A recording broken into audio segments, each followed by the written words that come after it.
नमस्कार, दिन भर की बड़ी खबरों में आपका स्वागत है। मैं हूं बलराम बिहारी। आज की सबसे बड़ी खबरों में बात करेंगे तेलंगाना के मुख्यमंत्री रेवंत रेड्डी के चेतावनी पर और फिर बात करेंगे शिवसेना उद्धव के मुख्य लेख सामना पर, जहां मोदी और शाह को आज के भारत का विलन बताया गया है।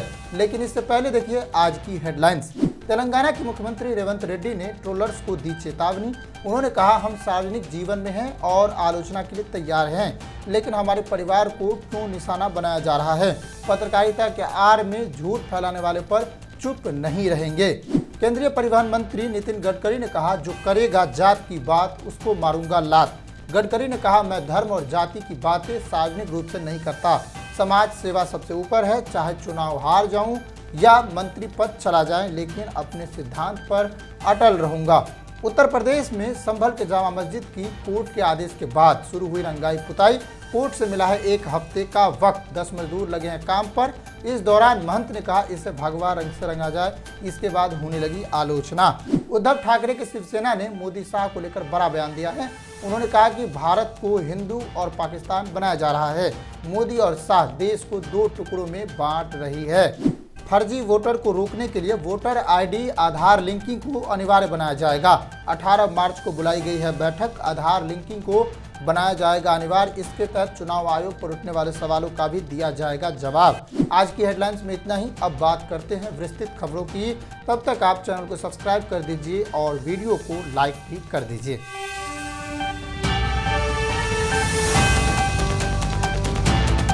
बीते कुछ समय से पत्रकारिता के आड़ में गाली देने का चलन बहुत तेजी से बढ़ा है। पार्टियों द्वारा ऐसे लोगों को बुलाया जाता है जो पैसों के लिए दूसरे पार्टी के सदस्यों के खिलाफ, उनके परिवारजनों के खिलाफ अभद्र भाषा का इस्तेमाल कर सकता है। ऐसा करने पर किसी सदस्य का राजनीतिक आलोचना नहीं रहकर निजी आलोचना बन जाती है। हाल के वर्षों में नेताओं से लेकर पत्रकार तक सबकी भाषा का स्तर बहुत तेजी से नीचे गिरा है, जहां महिलाओं के खिलाफ और ज्यादा अभद्रता बरती गई है। ऐसे ही एक मामले पर तेलंगाना के मुख्यमंत्री रेवंत रेड्डी ने नाराजगी जाहिर करते हुए सख्त कार्रवाई की बात कही है और चेतावनी भी दिया है। आज हम इसी पर बात करेंगे और इस पूरे मामले को आप समझिए। तेलंगाना के मुख्यमंत्री रेवंत रेड्डी ने उन्हें और उनके परिवार को निशाना बनाकर अपमानजनक ऑनलाइन सामग्री पर नाराजगी व्यक्त की है और उन लोगों को सख्त चेतावनी दी है जो पत्रकार के रूप में प्रस्तुत होते हैं और जो प्रतिनिधियों के बारे में आक्रामक और अपमानजनक सामग्री में लिप्त होकर काम करते हैं। जाहिर है यहाँ पत्रकार के भेष में छिपे गालीबाज लोगों को संबोधित किया गया है।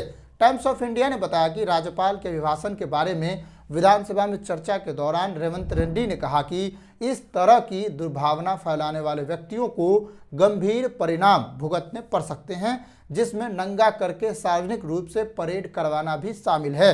उन्होंने सातिर ऑनलाइन अभियानों से निपटने के लिए कानून की आवश्यकता पर भी जोर दिया है और एक पत्रकार की परिभाषा को स्पष्ट करने की वकालत भी की है। उन्होंने कहा, मीडिया संगठनों, उनके संघों और अन्य अधिकृत एजेंसियों को एक पत्रकार को परिभाषित करने दे, उनके नाम सूचीबद्ध करे और उन्हें सरकार को दे, उन्हें छूट दी जा सकती है।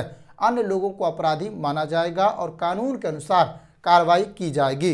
रेवंत ने विपक्षी पार्टी भारत राष्ट्र समिति, जिसे बीआरएस कहा जाता है, उन पर निशाना साधा है और गुस्सा जाहिर करते हुए कहा कि उन पर और उनके परिवार के खिलाफ अपमानजनक पोस्ट करने का आरोप लगाया है। उन्होंने कहा, बीआरएस हाल ही में 2 महिला पत्रकारों की गिरफ्तारी की निंदा की है, जिन्होंने मेरे और मेरे परिवार के सदस्यों के बारे में अपमानजनक और अभद्र भाषा का इस्तेमाल किया था। मैंने धैर्य रखा है, लेकिन जब मेरे परिवार की महिलाओं के खिलाफ सोशल मीडिया पोस्ट में अभद्र भाषा का इस्तेमाल किया गया है तो मैं कब तक सहनशील रहूं।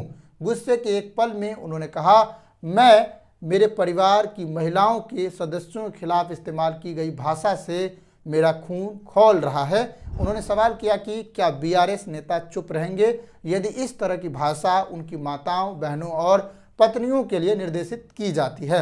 उन्होंने कहा, मैं ऐसी पोस्ट डालने वाले लोगों को नंगा कर परेड करवाऊंगा, क्योंकि उन्हें मेरे परिवार की महिलाओं पर टिप्पणी करने का कोई अधिकार नहीं है। यह विवाद एक वीडियो से शुरू हुआ था, जिसमें एक किसान ने चुनावी वादों को पूरा नहीं करने पर रेवंत के परिवार और कांग्रेस सदस्यों के खिलाफ हिंसा की धमकी दी थी। घटना के बाद पुलिस ने 10 मार्च को मामला दर्ज किया था और 12 मार्च को एक स्थानीय यूट्यूब चैनल से जुड़ी 2 महिलाओं को गिरफ्तार किया था। उन पर बीआरएस कार्यालय के अंदर वीडियो फिल्माने का आरोप लगाया गया है। रेवंत ने कहा वे बीआरएस के द्वारा रुपया देकर कलाकारों को अपने पार्टी कार्यालय में बुलाया, इसे रिकॉर्ड किया और सोशल मीडिया पर पोस्ट किया। अब वे परेशान हैं क्योंकि 2 महिलाओं के खिलाफ पुलिस मामले दर्ज किए गए हैं। उन्होंने विपक्षी नेता और पूर्व मुख्यमंत्री के चंद्रशेखर राव को चेतावनी देते हुए कहा, इस गलतफहमी में मत रहिए कि हमें मानसिक रूप से चोट पहुंचाकर आप राजनीतिक लाभ उठा सकते हैं। अगर आप सीमा लांघेंगे तो परिणाम भयंकर होंगे। मैं सहनशील बन रहा हूं और युवाओं को रोक रहा हूं, नहीं तो वो सड़कों पर उतरेंगे और आपके सारे कपड़े उतार देंगे, फिर आपको बुरी तरह पीटेंगे भी। इस तरह रेवंत रेड्डी ने आलोचना के भेष में गाली देने वाले लोगों के खिलाफ सख्त कार्रवाई करने की बात कही है और पार्टी के एजेंडे को लेकर भी निशाना साधा है, जहां पर पार्टी ऐसे लोगों को बुलाती है जो पैसे लेकर दूसरे राजनीतिक व्यक्ति के ऊपर गलत टिप्पणियां करते हैं, उनकी मां, बहनों और पत्नियों के खिलाफ अभद्र भाषा का इस्तेमाल करते हैं। और यहाँ से एक बात और समझने की ज़रूरत है कि इस तरह की चीज़ें बीते कुछ सालों से लगातार बढ़ी हैं और ऐसा तेज़ी से और बढ़ता जा रहा है। ऐसे समय में ये बात सामने उठी है। आपको क्या लगता है कि कानून बनना चाहिए या नहीं? आप कमेंट करके बताइएगा, आपके विचारों का इंतजार रहेगा। इसके बाद हम अब बात करते हैं दूसरी खबर पर। शिवसेना उद्धव ने सामना के नाम से एक लेख को जारी किया है, जहां अलग अलग घटनाओं का जिक्र कर अपनी विचारधारा को रखने की कोशिश की गई है। इस लेख के जरिए मोदी शाह को आज के भारत के विलन के रूप में लिखा गया है। इसके साथ उदाहरण भी दी गई है। लेख सामना के कुछ हिस्सों का जिक्र हम करने जा रहे हैं, आप इसे समझने की कोशिश कीजिए। शिवसेना उद्धव के मुख्य पत्र सामना में पीएम मोदी और गृह मंत्री अमित शाह पर गंभीर आरोप लगाए गए हैं। मुख्य पत्र में लिखा गया है, मोदी शाह का राज एक दिन जाएगा, लेकिन जाते जाते वह देश को टुकड़ों में बांट कर जाएंगे।